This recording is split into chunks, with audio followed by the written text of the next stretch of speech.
한 발 더 깊이 있게 뉴스 속으로 시사인이 만드는 정치 라이브 김은재 뉴스인 3월 10일 방송 시작합니다. 안녕하세요. 저는 시사인 김은지 기자고요. 첫 번째 코너 바로 들어가겠습니다. 쏟아지는 뉴스에 어떻게 반응해야 될지 알려드리는 시간 뉴스 리액션입니다.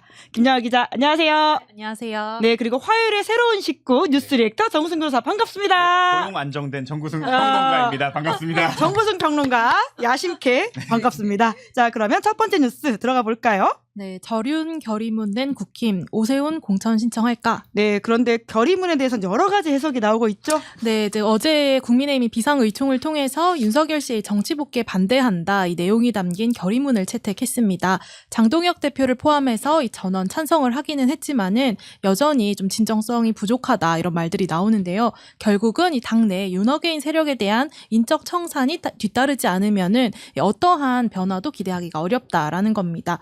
실제로 이제 장동혁 대표는 이 수석 대변인을 통해서 이 결의안에 대해서 뭐 존중한다 이 의견만 전한 상황이고 이틀째 별다른 공식 입장을 내지 않고 있는 상황입니다. 그런 가운데 이제 전한길 씨가 또 국민의힘을 향해서 뭐 민주당 이중대다, 가짜 보수다 이렇게 분노하는 말들을 쏟아냈는데요. 장동혁 대표를 향해서도 자신과 같은 윤어게인 덕분에 이 대표가 된 것이 아니냐면서 직접 만나 장 대표의 의중을 듣고 싶다, 입장을 분명히 밝혀야 한다 이렇게 요구를 했습니다. 어제 이제 결의문 이제 어떻게 나온 맥락 이런 것들 좀 물어보기 위해서 한 친한계 의원과 통화를 했는데 좀 어떻게 보냐 물었더니 요 며칠은 일단 좀 지켜봐야 될 것 같다 이렇게 말을 했습니다. 그러면서도 윤민우 윤리위원장, 장해찬 여의도 연구원 부원장, 또 박민영 미디어 대변인 이런 사람들에 대해서 장 대표가 어떤 조치를 할지 좀 지켜보겠다 이렇게 언급을 했는데요. 결국 이제 국민의 마음을 돌리려면 이 결의문 하나 가지고는 좀 부족한 것 아니겠나 이런 얘기를 했습니다. 그리고 어제 이제 비공개 의총도 있었는데 총 한 15명 정도가 발언을 했다고 해요. 이 중에 이제 친한계는 한 3, 4명 뿐이고 대체로 중진이거나 개파색이 없는 의원들이었다 이렇게 전했는데 이들이 어쨌든 인사 조치로서 좀 상징성 있는 대책을 보여달라고 이 장동혁 대표에게 요구를 했으니 아마도 압박이 적지 않을 것이다 라는 게 이 의원의 설명이었습니다. 그래서 만약 일주일을 기다렸는데도 좀 아무런 조치가 안 나오면 그때 어떻게 할 거냐 이렇게 물어봤더니 뭐 자포자기 하거나 아니면 분위기가 좀 더 험악하게 펼쳐지거나 둘 중 하나 아니겠냐 이렇게 얘기를 했습니다. 그러니까 이렇게 결국 이제 결의문까지 쓴 게 기만 전술이 아니었냐라고 하는 내부 압박이 송원석 원내대표를 향해서 더 크게 향하게 될 것이다라는 얘기였습니다. 네, 또 김영하 기자가 생생하게 취재해줘가지고 지금 내부 분위기를 알 수 있을 것 같다라는 생각이 드는데요. 먼저 어제 나온 결의문은 어떻게 보십니까? 일단 그 결의문의 주체가 예. 국민의힘의 공식 입장도 아니고 아, 내용도 보면 이게 절윤이야? 라고 하는데 생각해보세요. 윤석열의 정치 복귀에 반대한다. 네, 그러면 무기징역 받지 않나요? 그렇죠. 사실 복귀할 방법이 없어요. 먼저 하려면 사회복귀부터 해야 돼요. 아, 사회복귀가 먼저다. 사회복귀. 그것도 어려울 것 같은데요. 사회복귀가 예. 안 되는데 뭔 정치복귀입니까? 예. 하나만한 선거용 눈가리기고 내란이라는 말 한마디도 못했어요. 그렇죠. 이게 진정성 얘기가 자꾸 나오잖아요. 뭐 진정성을 확보하려면 뭐 이제 보수 매체에서는 뭐 한동훈을 제명 처리해야 된다 이렇게 얘기했지만 제가 생각했을 때 정말 국힘이 반성했구나라는 걸 하려면 몇 가지 요소가 있다고 생각합니다. 첫 번째로는 내란임을 인정하고 사과해야 된다. 그렇죠. 두 번째로는 그런 내란범을 체포 방해하려고 했던 거나 탄핵에 반대했던 것에 대해서 사과해야 되고 인적 청산이 필요하다고 하면 그 체포 방해 그리고 탄핵 반대했던 사람들에 대한 인적 청산을 해야죠. 네, 관저 인간 네. 방패라고 불렀었죠. 거기까지 했던 거랑 그 탄핵에 동참하지 않았거나 체포 예. 방해에 동참했던 사람들 모두 하고 또 하나 더 있습니다. 한동훈처럼 한한 정권 같이 사실상 윤석열 정권 2를 만들려고 했던 사람도 인적 청산을 해야 진정한 이제 진정한 그 진정성이 확보가 되는 거기 예. 때문에 그 보수 매체가 말하는 한동훈을 제명 철회해야 진정성이 있다라는 건 사실 의미가 없는 거다. 진정성 확보에는 연관성이 없다라고 볼 수 있습니다. 네, 관련한 명단 사실 우리 김영하 기자가 다 정리를 했거든요. 그래서 별 4개 찍혀 있는 분들 중에서 하나 찍혀 있는 분들 확인하시면 바로 알 수 있다라는 말씀을 드리면서 그럼 오세훈 시장은 결과적으로 출마를 할까요? 안 할까요? 이거는 한다 안 한다로 나눠서 예. 이거를 평가를 해보겠습니다. 오. 만약에 그 출마를 한다면 저는 하수로 봅니다. 아, 출마하면 하수다. 네. 후보 등록 안에 이 떼쓰기를 했던 그 다음 수를 안 본 거죠. 아, 떼쓰기 했더니 그래 때 좀 들어줄게 하면 예. 그럼 할게 이렇게 되는 거잖아요. 그러니까 제가 매번 말씀드리지만 대통령실은 바둑을 두고 있고 예. 민주당은 체스를 두고 있고 국힘은 알까기라는 예. 입장에서 이거는 만약에 후보 등록을 한다고 하면은 알까기를 그냥 한 거에 불과한 건데 저쪽에서 다음 수를 두니까 당황했고 이렇게 되면 장동혁의 승이죠. 책임이 분산되니까요. 아하. 그러니까 어차피 서울시장은 질 것 같은데 거기에 대해서 책임이 분산된다고 하면 오세훈은 얻는 거 없이 떼쓰기 한번 그냥 예. 그거가 되는 거고 안 한다라고 하면 전 중수는 봅니다. 아. 왜냐하면 이건 진짜 알까기 리그에서 나오지 않는 포석두기, 그러니까 공을 가운데 쪽 정도로 보낸 거죠. 예. 근데 왜냐하면 여론조사에서 이미 승산은 떨어져 있고 여기에 나가봐야 사실은 패배자로 낙인 찍히고 다 명분이 살아있지도 않아요. 뭔가 내가 종로에 있다가 부산을 간 것처럼 숭고한 그러니까 젖잘싸를 하는 모습도 아니고 현직인데 졌다, 구청장한테 졌다 심지어 만약에 예. 그렇다고 하면 상처만 받을 뿐이에요. 그러면 서울시장 뭐 당대표 꿈은 많겠지만 그 꿈을 펼쳐나가지 못하잖아요. 그러니까 처음부터 난 모르겠고 확실히 난 노선 정할게. 나는 뭐 이미 사실 과거 행적 때문에 발목이 잡히겠지만 나는 합리적 보수인 척을 할 거야 라고 하면서 새로운 우리가 그 대한 세력에 내가 장이 될래 라고 한다면 국힘에서 보게 되면 정치를 하는데 약간 이런 식으로 해서 중수 정도는 인정해 줄 수 있다. 예. 라고 봅니다. 고수의 패는 없나요? 없어요. 애초에 고수의 패였으면은 애초에 첫 시작부터 절연을 하고 시작했어야 돼. 왜냐면 오세훈 TV 우리 기억하실 거예요. 작년 이맘때쯤 오세훈 TV에 구구 쪽에서가 약간 그때 준동할 때 구구에 손을 내밀었기 때문에 그때 이미 고수의 자격은 박탈됐습니다. 왔다 갔다 했다. 계엄과 관련해서. 명태균 아저씨를 만난 순간 고수는 아니에요. 예. 예, 댓글창에 평론도 잘하는 셀변 정구승이라는 말씀이 있습니다. 두 번째 뉴스 넘어가 볼까요? 네, 한동훈 신문 봐라 대 조국 씨 아첨에도 무공천 없다. 네, 지금 두 정치인이 SNS에서 신경전 벌이는 거죠? 네, 이제 오늘 오전 조국 대표가 페이스북에 동아일보의 청광암 논설위원회 칼럼을 공유를 했습니다. 윤석열 정권이었어도 주가가 6천 찍었을 거다라고 하는 한동훈 전 대표의 말을 비판하는 취지의 내용인데 이 기사를 공유하면서 윤석열은 조선일보를 보아야 했고 한동훈은 동아일보를 보아야 한다 이렇게 꼬집었습니다. 그러자 거의 1시간도 채 되지 않은 시간에 한 전 대표가 반격에 나섰는데요. 조국 씨 이렇게 아첨한다고 이재명 민주당이 조국 씨 위에 군산 무공천 해주지 않아요. 이렇게 반응을 했습니다. 사실 두 인물 모두 원외 정치인으로서 이번 지방선거 때 이 보궐로 원내 진입을 똑같이 노리고 있는 상황인데요. 특히 이제 일각에서는 부산 북구가 앞을 두고 조국 대표와 또 한동훈 전 대표의 빅매치가 성사되느냐를 놓고도 관심이 모이고 있습니다. 근데 한 전 대표는 지금 대구나 부산 보궐선거가 점쳐지고 있는데 아직 다음 일정으로는 어디를 향할지 아직 정해지지 않은 상황인데 다만 이런 식의 어떤 민생 행보를 계속 해나가는 쪽으로 이야기를 할 거다라고 하고요. 또 조국 대표 입장에서는 호남에서 민주당과 경쟁을 할지 아니면 험지인 영남에서 출마를 할지가 관건인 상황입니다.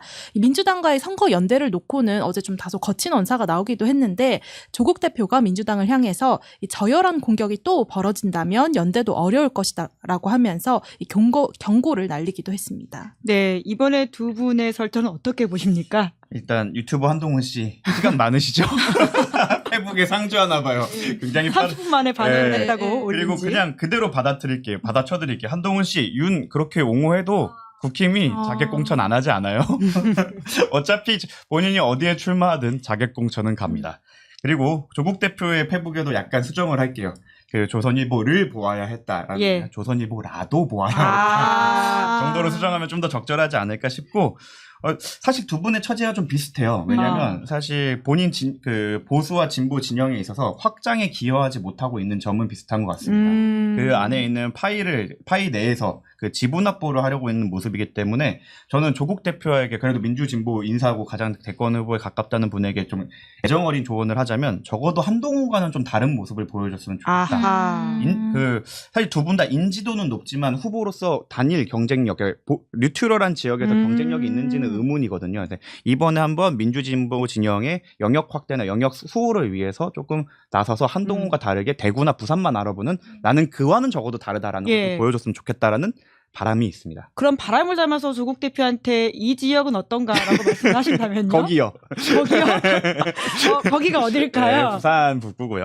제가 생각했을 때는 호남이 아니라 만약 대구로 가라고 하는 건 사실은 말도 안 되는 얘기인 것 같고 그건 너무 조국 대표에게 사지로 모는 건데 부산이라면 사실 명분도 있지 않습니까? 예. 본인의 고향이기도 하고 그리고 전재수 의원과 뭐 개인적으로 뭐 지지자를 받을 수는 없겠지만 그래도 어느 정도 민주당의 텃밭이 있는 공간이고 그렇다고 하면 제가 먼저 결정권 무조건은 아니지만 예, 민주당 입장에서도 새로운 파이 아니면 부산의 유일한 지역구를 지킨다는 입장에서 어느 정도 대승적 결정을 해주지 않을까 해줘야 되지 않을까라는 개인적인 의견이 있습니다. 그렇게 한다면 사실 부산에서는 정말 재밌는 구도가 그려질 거예요. 한동훈 씨가 아무리 윤석열이어도 6천을 외치면서 윤석열을 감싸는 모습을 보여도 무조건 장동혁은 부산에 자객공천을 보냅니다. 예. 그러면 조국 대표 그리고 한동훈 유튜버 그리고 국힘 이제 후보가 나오겠죠. 그럼 3대 3대 3 구도가 나올 거라서 예. 이제 거기에서 아마 좀 이제 한판 승부가 나지 않을까 싶어요. 근데 만약 거기서 조국 대표가 이긴다면 여러 가지 의의가 있는데요. 첫 번째로는 부산에서 예. 거의 유일한 민주당 의원으로 알고 있습니다. 그래서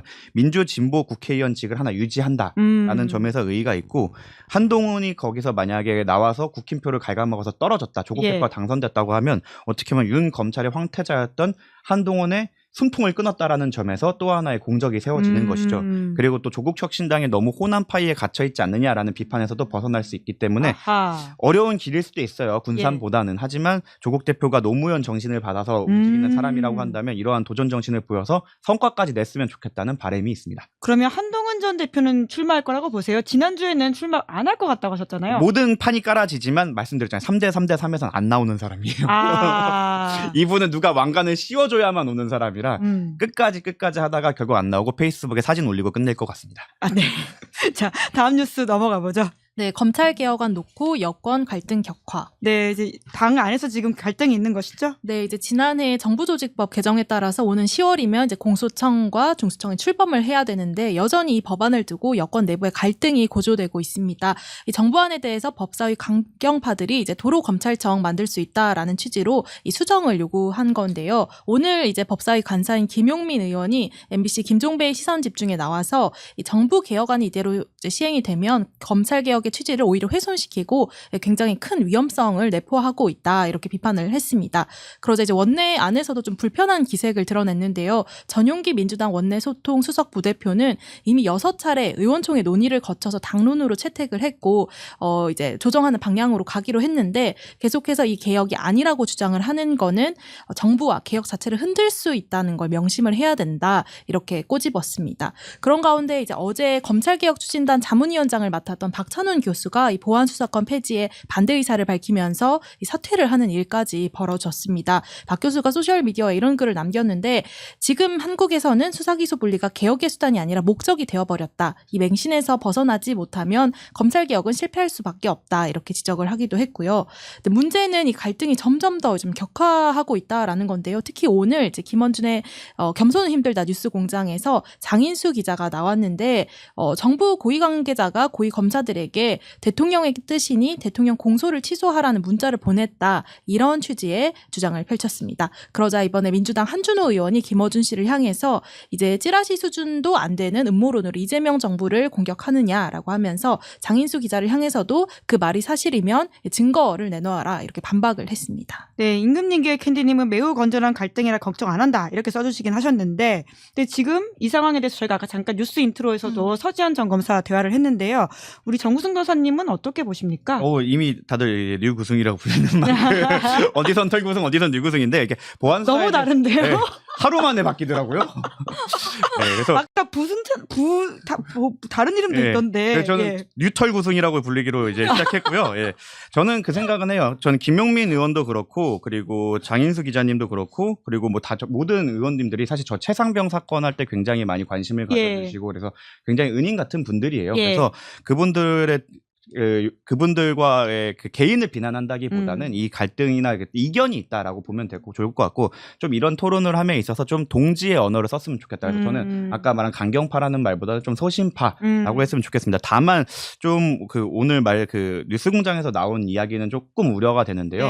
이렇게 그러니까 좀 진실일 수도 있고 취재가 됐을 수도 있어요. 그러면 기자는 기사로 얘기하는 거니까 근거를 붙여서 기사로 내주셨으면 좋겠습니다. 이렇게 아직 취재가 완료되지 않은 상태에서 조금 이렇게 하는 것은 우리한테 도움이 되지 않는다. 우리 전체한테 도움이 되지 않는다고 생각을 하고 검찰 개혁에 대해서 뭐 깊은 얘기를 하기에는 시간상 제한이 있으니까 그냥 이 논의 자체에 대해 말씀을 드리자면 이건 정도의 차이인 것 같아요. 그러니까 개혁이나 어떤 것들이 0과 100 아니면 0과 1의 디지털 세계가 아니라 사실은 정도입니다. 예. 49도 있을 수 있고 51도 있었는데 그게 틀린 게 아니라 다른 생각인 거고 51을 선택하면서 내가 그 부작용을 감수하겠다라는 사람과 부작용이 오히려 발생을 하면 오히려 나중에 정권 차원에서 부담이 되기 때문에 부작용을 조금 약한 약을 쓰자 항암제를 쓰자 네. 이런 차이라서 이거 다름이라고 생각해 주시고 제가 제일 배제해야 되는 언어는 누구 아웃 이런 거는 김용민 의원도 저희의 소중한 자산이고 이거에서 찬성하고 있는 지금 뭐 총리님이나 아니면 정부 인사들도 다 소중한 우리 정부의 자산입니다. 그러니까 거기에 대해서 조금 우리가 토론을 하는 모습으로 진행이 됐으면 좋겠다라고 말씀드리고 싶습니다. 큰 정치인의 워딩 같아요. 대통령급 아니세요? 네, 도망다니는 평론가 정구승이었습니다. 댓글창에 구승찬이요 이렇게 써두셨네요. 구승찬이라는 새로운 별명도 있으시죠? 아, 그런가요? 아, 이거는 당사자가 모르시니까 네, 아마 유털구승입니다. 네, 다음 뉴스 넘어가 보죠. 네, 명태균 무죄 판사 청탁금지법 위반 벌금형. 네, 골프 여행 대납 혐의였죠? 네, 이제 명태균 씨와 김영선 전 의원에게 1심 무죄를 선고한 김인택 당시 창원지법 부장판사와 관련된 소식인데요.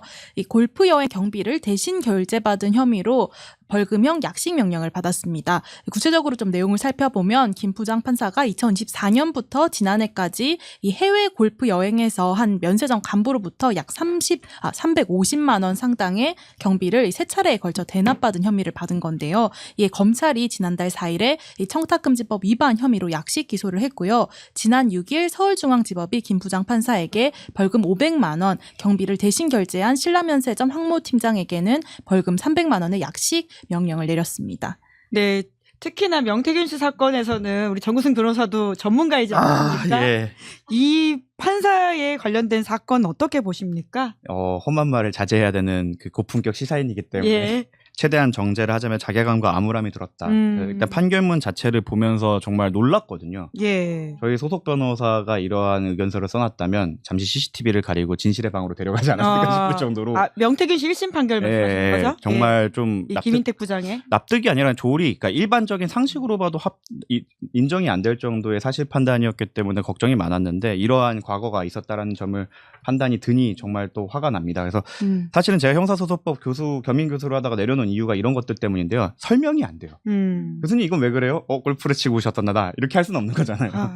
그래서 정말 자괴감과 암울함이 들고 그러니까 이거는 감정적인 부분의 실천적인 대안을 말씀을 드리자면 예전에 얘기가 좀 나왔던 건데 이러한 것들을 없애기에 공수처 개혁이 필요합니다. 지금 문제가 되는 게 검찰개혁, 경찰개혁, 중수청인데 사실 우리는 과거의 개혁안이 하나가 있었어요. 그게 바로 정말 힘들게 통과시킨 공수처인데 지금은 진짜 빌공짜가 돼버렸잖아요. 예. 공수처를 좀 개혁을 해서 너무 넓은 수사 범위를 다 줄이고 판사, 검사, 그리고 경찰 등, 그리고 이제 특사경도 들어가겠죠. 이런 사정기관을 대상으로 한 저승사자를 좀 만들어서 이런 분들이 직무에 배제되고 다시는 이런 중요한 직무에 보임하지 못하도록 하는 좀 인적 청산에 필요한 그거의 도구가 되는 공수처로 개혁을 해야 된다. 우리가 지금 검찰 수사권에 너무 매몰되어 있는데 네. 거기에 사실 해결책이 될 수도 있어요.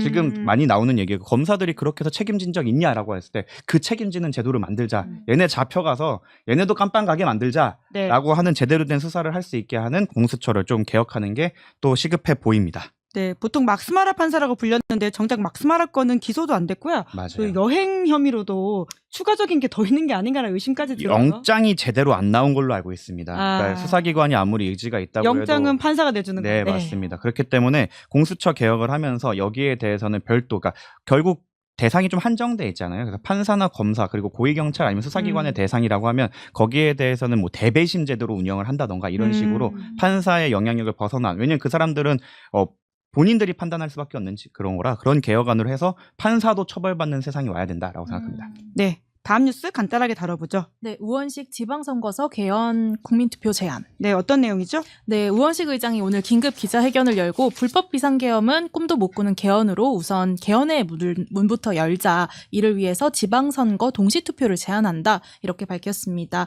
계엄에 대한 국회의 통제권을 강화하고 5.18 정신을 헌법 전문에 수록하는 것. 그리고 지역균형 발전의 국가 책임을 명시하자. 이런 내용인데 결국 좀 여야가 합의한 만큼만 단계적으로 개정에 착수하자라는 제안입니다. 관련해서 이제 4월 7일까지는 개헌안이 발의가 되어야 되는 상황이라서 여야를 향해서 이 국회 개헌특위를 구성해달라 이렇게 촉구를 했습니다. 네, 어떻게 보십니까?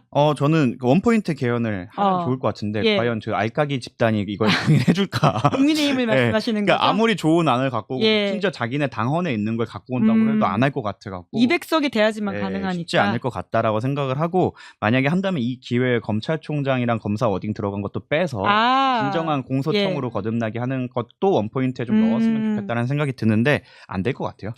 네, 결국은 안 될 것 같다. 개헌 이야기는 참 오래 하는데 쉽지 않은 과제이긴 합니다. 그럼에도 불구하고 계속 이야기할 수밖에 없으니까 양해해 주시고요. 오늘은 아쉽지만 여기까지 하도록 하겠습니다. 두 분 수고 많으셨습니다. 감사합니다. 고맙습니다. 감사합니다. 네, 3월 10일 뉴스 리액션 여기까지 하고요. 저는 잠시 후에 장성철 나는 솔로로 돌아오겠습니다. 마지막 옥순 누구이실지 기대해 주시면서요. 기다리시는 동안 구독, 좋아요, 알림 설정 부탁드립니다.